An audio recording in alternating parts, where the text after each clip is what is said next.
Hey guys, it's Smurfs. Welcome back to Harpies in the Trees, where I review horror books with a supernatural focus. So today I have two books that I want to talk to you about. One is a collaboration between John Boden and Chad Lutzke called Out Behind the Barn. And the other one is a collection of short stories and poems called Mad Hallelujah by Owen Morgan. Let's go ahead and start with Out Behind the Barn. Our story begins at night with two boys restlessly laying in bed who hear a truck pulling up into their driveway and of course have to peer out the window to see who it is. And it's definitely someone they recognize, but they also see a body being taken into the barn. The two boys lay back down full of excitement and curiosity as they both wonder, who is it? And is this person going to be someone that likes them and be a good fit for their family? The next morning, a woman comes to the breakfast table, but she seems to not really understand what to do at the breakfast table. And eventually she just lies back down in the room. The boys express some concern about her well-being and about if she's going to be able to come around. But the woman seems incapable of coming around, whatever that means. And she is just not fitting in very well. And one day, she disappears. A little short time afterwards, someone else shows up, and this time it's a man, but he's very, very different. Very different. So this was a very surprisingly heartbreaking read. I really enjoyed the writing. It's definitely a slow burn. Most of the book is kind of like you're just kind of hanging out with the characters and you're kind of discovering things through the characters, which I really enjoy. Boden and Lutz really cared about these characters. I think that's like really evident in the story, which makes it so heartbreaking as you're reading it. You can tell that these kids are very unique. They're not like other kids, but you're not exactly sure in what way. I had to change my candle out because it wasn't staying lit. And this is mixed in with like the grayness of life, how things are not black and white, and how sometimes you accept fates the way they come, and then other times you are exposed to different truths, different beliefs.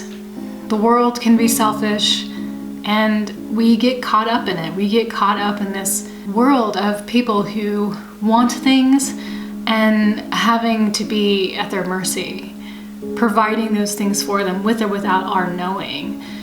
So it's an interesting book in that instance of just like the relationships between these characters. One of the reasons why I was interested in this book is because Chad Lutzke's name is like everywhere in the horror community, so I was curious to see what his books were like. A booktuber that I watch, Marie McWilliams, talked about a book by John Boden, and I can never remember the title of this book, so I'll just put it here. I heard the synopsis of it and I was just like, oh shit, I gotta get that book. It just sounds totally up my alley, like I really, really want it. And I was trying to find it, couldn't find it, but I did find this, so this is why it prompted me to buy it. Hard to tell, I mean, whose styles which, because they are collaborating, and since I don't know either of their work separate from each other, I have no idea. So it'll be interesting to read their books independently. That'll be interesting. So this was a very heartbreaking, bittersweet story. It has a lot of mood and atmosphere. It also has characters that you will care about even in this short 100-page book. I really enjoyed it. I did get teary-eyed towards the end because, like I said, it was a very bittersweet ending. Because I did end up caring about these characters, it was touching. So if you're the type of person who likes kind of sad and creepy, tragic, beautiful reads. Like there's nothing more compelling to me than like sad and creepy and beautiful, like all wrapped up together. So if you like those type of things, then I suggest that you read I suggest if you want the full experience of this book that you go into a closet, you clear everything out, you bring in a lantern. Not with real fire, okay? That's dangerous. Something electronic, a lantern of some sort, a pillow, comfy blanket and you just hole up in there and you just read this book in one sitting, because it's like 100 pages, so you could totally do it. And then when you come out and you come back into the world and the sun and the light is in your face, I think it'll be kind of meta. I think it'll be very surreal. I think that could be an interesting experience that you could have with a book like this. So I gave this book 87 points out of 114 from my personal score. That's a 4.5-star read.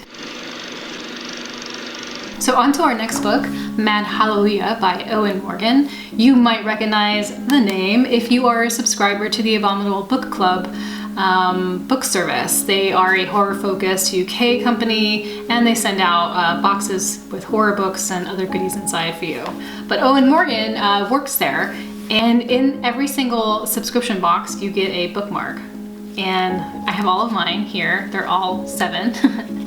And on the back, there's a microfiction written by Owen. So I'm pretty familiar, I think, with his writing up until this point. So I am interested to see what this collection is going to hold in store, and they didn't disappoint. So my top 4 favorites were Flower of Flesh and Blood, Clump, Truffles, and The Despicable Thing.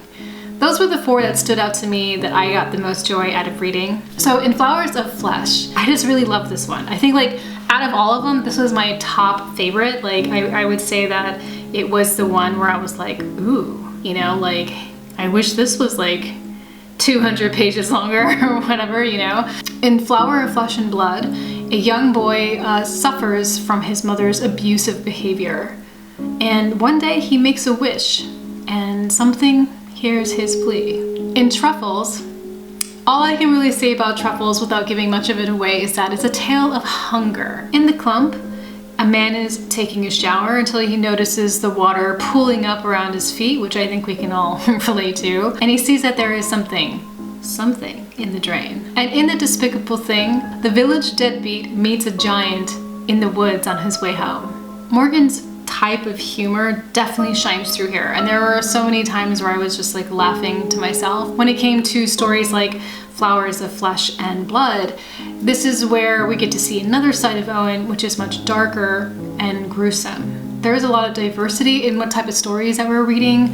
There is body horror, there is Lovecraftian-esque type horror, pub tales in there a little bit, which was really fun. The poetry, of course, has a definite subject of dark themes and weird tales. Of course, there are stories in here that aren't as strong as the others, but the ones that I did like were really cool. They were just fun. And like the ones that were like the pub tales, like, you know, you could just imagine like going into some like, you know, dingy pub and like being there, you know, I don't know, like at midnight or something, and getting a beer, and like just some old decrepit person like telling you some tale, you know, but with also a little bit of humor. In The Despicable Thing, this is really, really strong, and I really loved it and thought it was hilarious.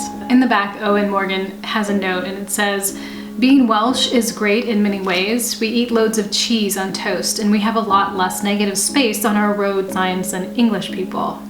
The main downside is that we have the crappiest mythological creature of all time, the fashion giant.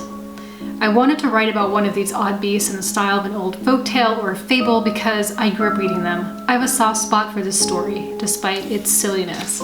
And you know, like I said, it definitely read that way. It definitely read like a, you know, something you would hear in a pub like 100 years ago or something. So I gave Mad Hallelujah 86 points out of 114. That's a 4-star read. So that was my 2 books that I wanted to talk with you about today. Thank you so much for hanging out with me tonight. And if you like this video, please like and comment, subscribe for more videos if you'd like, and you can follow me at Harpies in the Trees on Instagram. I hope everything is going really, really well for you, and I will talk to you next time.